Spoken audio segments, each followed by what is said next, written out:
Second जो ratio है जिसके बारे में हमको बात करनी है वो है सॉल्वेंसी रेशो।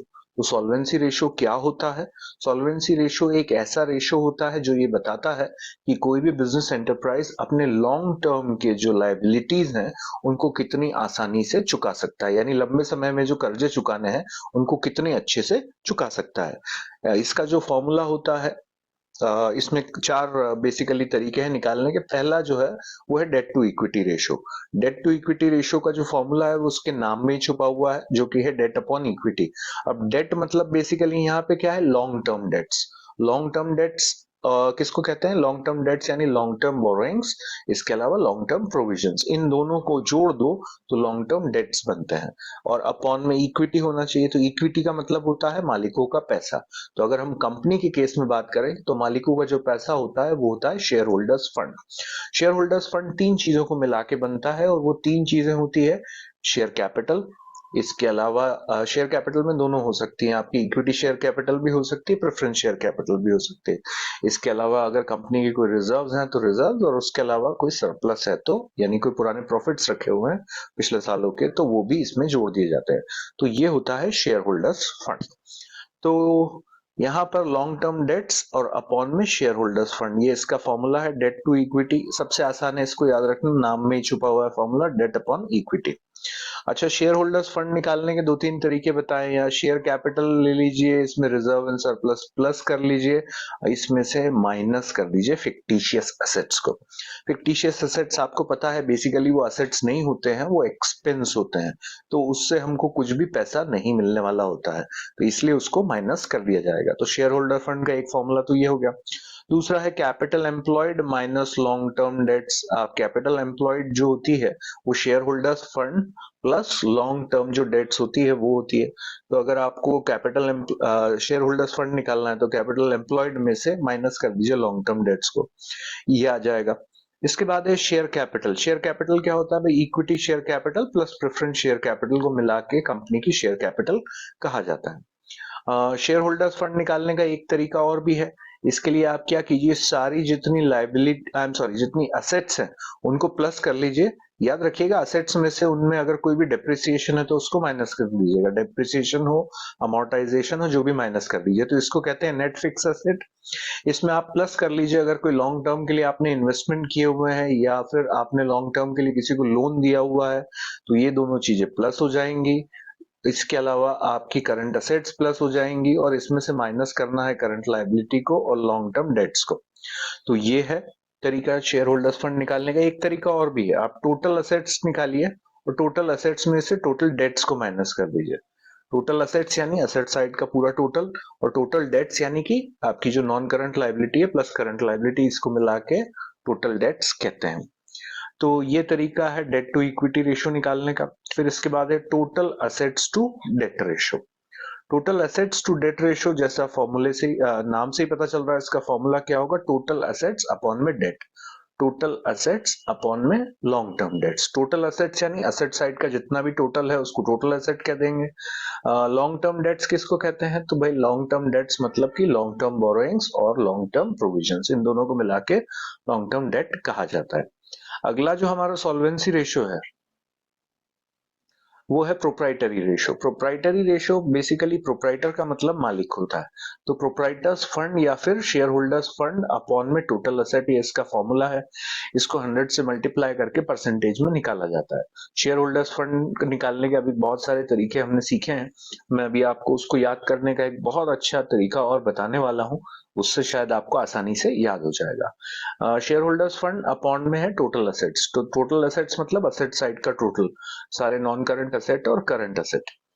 लास्ट जो यहाँ पर है आपके पास है इंटरेस्ट कवरेज रेशियो। एग्जाम में अक्सर पूछा जाता है, इसको वेरी इंपॉर्टेंट मान लीजिएगा। इंटरेस्ट कवरेज रेशियो अक्सर पूछा जाता है। Net profit before interest and tax, तो आपके पास net profit before interest and tax upon में लिखना है आपको interest on long term debts. तो net profit before interest and tax निकालने के लिए हो सकता है कभी कभी आपको वो जो है वो नेट प्रॉफिट आफ्टर टैक्स दे दे, तो उस सूरत में आपको ये चीजों को उसके अंदर ऐड करके निकालना पड़ेगा। Interest on long term dates, हो सकता है आपने कोई डिबेंचर्स इशू किए हुए हैं, हो सकता है आपने कोई बैंक से लोन लिया हुआ हो, तो उन पे जितना परसेंट आप इंटरेस्ट चुकाते हैं वो है interest on long term dates. ठीक है, तो ये आपके 4 सॉल्वेंसी रेशियो के फॉर्मूले हैं। अब इससे रिलेटेड एक चीज मैं आपको और सिखाना चाहता हूं जो आपके काम आएगी। ये एक बैलेंस शीट मैंने बनाई है। वैसे कंपनी की बैलेंस शीट वर्टिकल फॉर्म में होती है, लेकिन मैंने जानबूझ के इसको हॉरिजॉन्टल फॉर्म में बनाया है। चीजें वो की वही रहती हैं, लेकिन सिर्फ लिखने का तरीका अलग है। देखिए, इस तरफ है ये share holders fund. Share holders fund मैंने आपको क्या बताया था, 3 चीजों को मिलाकर बनता है। एक होता है इक्विटी शेयर कैपिटल, एक होता है प्रेफरेंस शेयर कैपिटल, और इसके अलावा रिजर्व एंड सरप्लस। तो ये 3 चीजें मिला के लाइबिलिटी साइड में और क्या होता है भाई, आपके पास लॉन्ग टर्म लाइबिलिटीज होती हैं या नॉन करंट लाइबिलिटीज होती हैं। नॉन करंट लाइबिलिटीज किसको कहते हैं, लॉन्ग टर्म बोरोइंग और लॉन्ग टर्म प्रोविजन को मिला के नॉन करंट लाइबिलिटी कहा जाता है। इसके अलावा करंट लाइबिलिटी में कई सारी चीजें होती हैं। मैंने 2-3 चीजें सैंपल के लिए यहाँ आपके पास लिख दी है, trade payable, bank overdraft, provision for tax और एक्सेट्रा। ठीक है, अब ये देखिए, आप 3 हेड्स बेसिकली लाइबिलिटी में आपके पास हैं। एक है शेयर होल्डर्स फंड, एक है नॉन करंट लाइबिलिटी और एक है करंट लाइबिलिटी। ये 3 चीजें आपके पास लाइबिलिटी साइड में है। असेट साइड में देखिए आपके पास क्या है, आपके पास 2 चीजें हैं यहाँ पर, नॉन करंट असेट और करंट असेट। ठीक है, नॉन करंट असेट्स में क्या आ जाता है, आपकी सारी फिक्स्ड असेट आ जाती हैं। वो टेंजिबल भी हो सकती हैं, इंटेंजिबल भी होती हैं।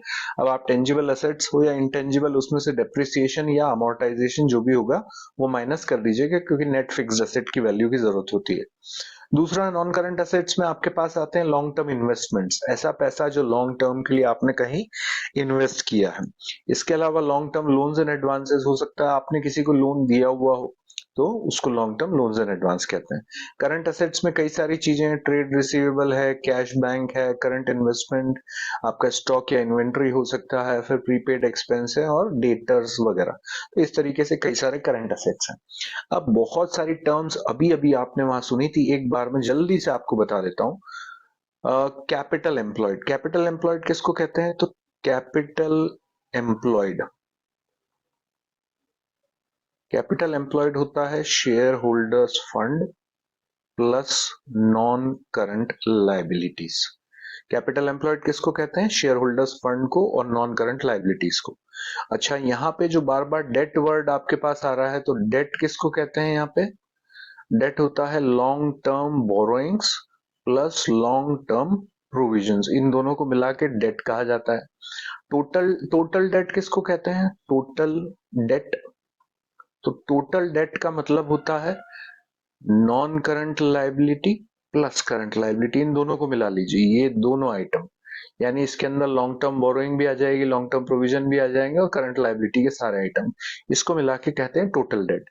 अच्छा, टोटल एसेट किसको कहते हैं, तो टोटल एसेट जो होता है, टोटल एसेट होता है non current assets plus current assets, इन दोनों को मिला के टोटल एसेट कह दिया जाता है। तो इस तरफ का जो पूरा टोटल है वो करंट एसेट्स है। अभी अभी कई सारे फॉर्मूले आपने सीखे थे शेयर होल्डर फंड निकालने के लिए, उसमें एक फॉर्मूला था टोटल एसेट्स माइनस में टोटल डेट्स। तो अगर आपको शेयर होल्डर फंड निकालना है, यानी फॉर एग्जांपल आपको ये चीज निकालनी है, तो उसका तरीका क्या बताया भाई, देखो इधर का जितना टोटल होगा असेट्स का, वही टोटल इधर लायबिलिटी का होगा। तो उन्होंने कहा टोटल असेट्स जो है, यानी इस तरफ का जो टोटल है, उसमें से ये 2 आइटम को माइनस कर दो, ये नीचे तक के ये जो पूरा आइटम है इनको माइनस कर दो। तो टोटल असेट्स माइनस में टोटल डेट कर दिया, तो जो बचेगा वो शेयर होल्डर फंड है। इस तरीके से ये फॉर्मूले आप अपने आप भी बना सकते हो, कोई बहुत रॉकेट साइंस नहीं है ये।